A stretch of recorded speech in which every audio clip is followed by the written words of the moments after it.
পারবে না একমাত্র আখিরি জামানার পয়গম্বর বিশ্ব নবী মুহাম্মদুর রাসূলুল্লাহ ছাড়া সাল্লাল্লাহু।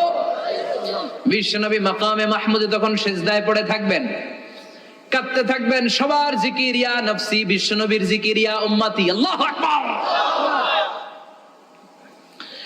আল্লাহ বলবেন নবী আর কাঁদবেন না, মাথা তুলেন। ইরফা রাসাক, ও নবী মাথা তুলেন। সাল তুতা, আজকে যা চাবেন আমি তাই দেব। ওয়াশফা তুশাফা, যার জন্য সুপারিশ করবেন কবুল করে নেব।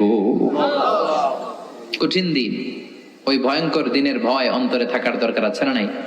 ওই দিনটার নাম আল কারিয়া, মাল ওমা আদরাকা মাল।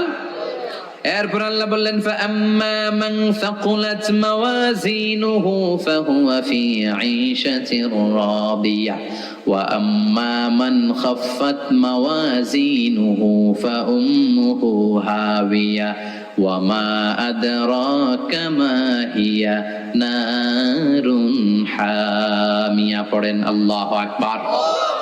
দেখেন আল্লাহটা বর্ণনাটা কেমন করে দিচ্ছেন। আল্লাহ বললেন সেদিন আমি মিজানের পাল্লায় তোমাদের সবকিছুর ওজন দেব। মিজানের বহুবচন হচ্ছে মাওয়াজিন। মিজান মানে দাড়ি পাল্লা, মিজান মানে কি? বহুবচন কি?